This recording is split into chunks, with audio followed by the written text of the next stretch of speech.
Kota Surabaya merupakan salah satu kota terbaik di Indonesia dalam pengembangan inovasi berbasis digital.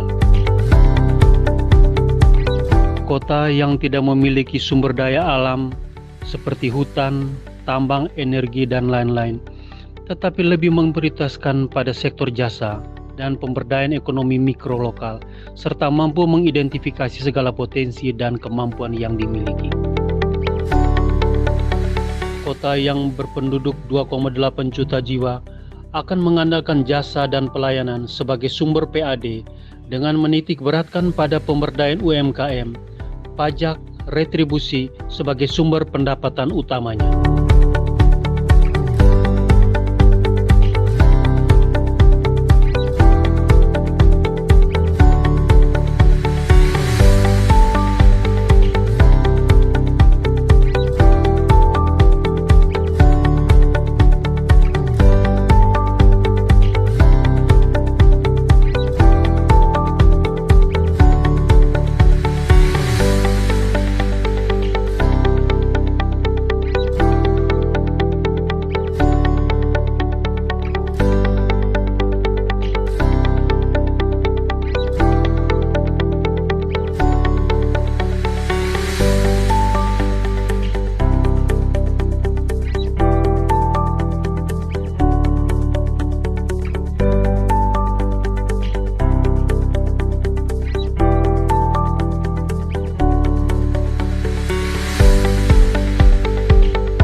Pada tahun 2024, APBD Kota Surabaya sebesar 10,984 triliun dengan PAD 6,4 triliun. Target PAD yang sangat besar tentunya membutuhkan strategi yang luar biasa dalam menjalankan roda pemerintahan. Komitmen kepemimpinan daerah dengan memanfaatkan semua sumber daya yang dimiliki, serta gaya kepemimpinan transformasional tentunya menjadi modal utama dalam membangun jejaring. Melalui visi gotong royong menuju Surabaya Kota Dunia yang maju, humanis, dan berkelanjutan, pemerintah Kota Surabaya membangun perekonomian inklusif untuk meningkatkan kesejahteraan rakyat melalui penguatan kemandirian ekonomi lokal, membangun sumber daya manusia unggul berkarakter, dan memantapkan penataan tata ruang kota yang terintegrasi melalui ketersediaan infrastruktur dan transformasi birokrasi yang bersih, dinamis, tangkas berbasis digital, serta kerukunan sosial dan kepastian hukum yang berkeadilan. Diharapkan Surabaya menjadi kota maju di dunia.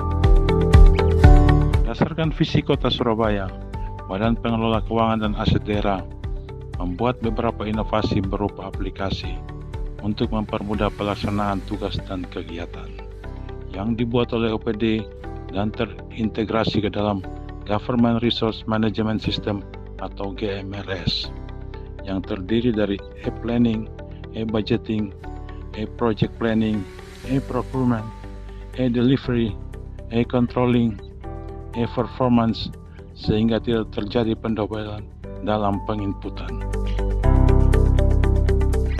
Dalam penggunaan aplikasi, BPKAD tidak menggunakan pihak ketiga sebagai penyedia sistem, tetapi menggunakan SDM yang berasal dari fresh graduate atau bekerja sama dengan akademisi dalam bentuk kontrak kerja sebagai bentuk efisiensi.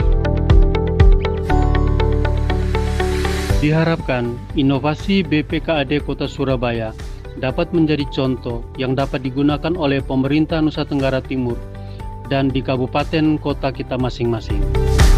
Sedikit mengapresiasi ada beberapa catatan saya itu yang Ibu sudah sampaikan. Yang pertama, bagaimana bisa mengetahui potensi diri.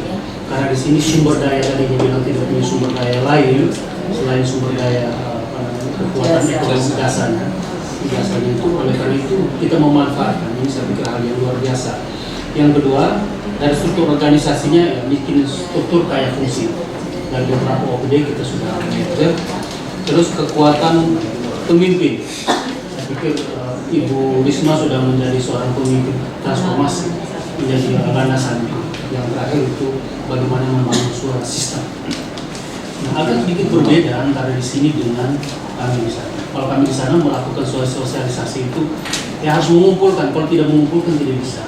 Nah, di Jawa di sini kira-kira sosialisasi yang efektif itu yang akhirnya tidak harus mengumpulkan harus mengumpulkan dulu baru bisa dilaksanakan. Seperti apa?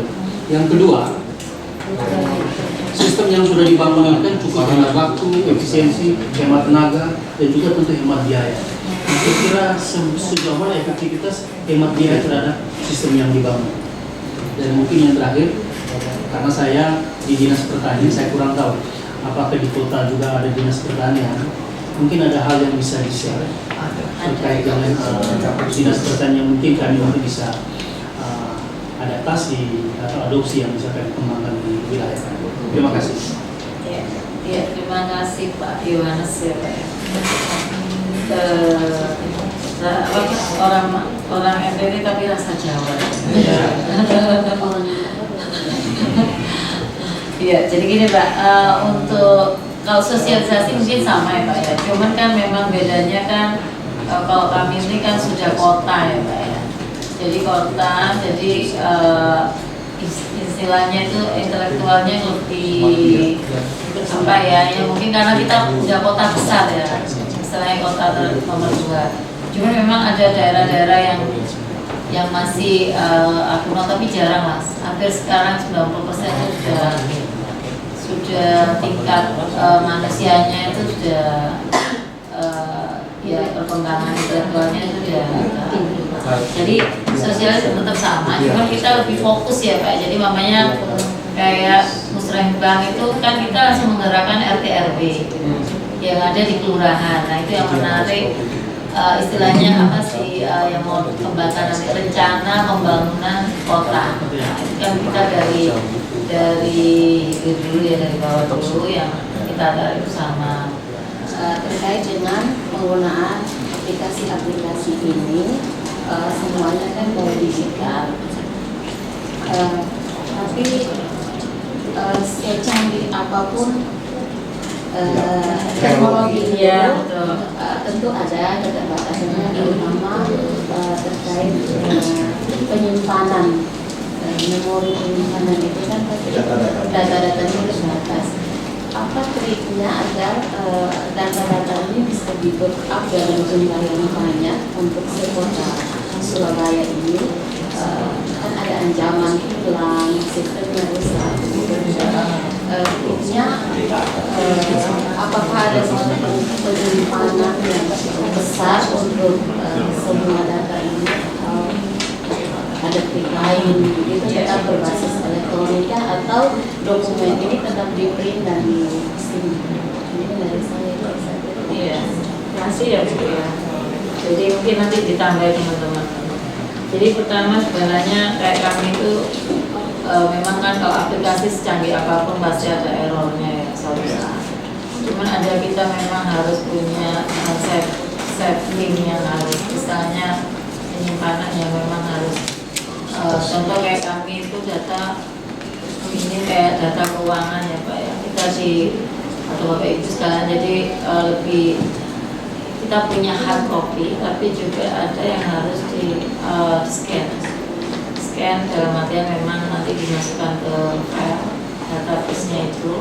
Terus mungkin biasanya kami itu ada monet dengan Diskominfo, kalau nggak salah tiap minggu atau 1 bulan. Monet ya? Yang 3 bulan ya, jadi kayak rekon. Jadi kayak rekon, karena karena memang ada kadang-kadang aplikasi itu kan ada di-hack gitu ya. Jadi itu mungkin itu nanti dari situ itu salah satu trik kami.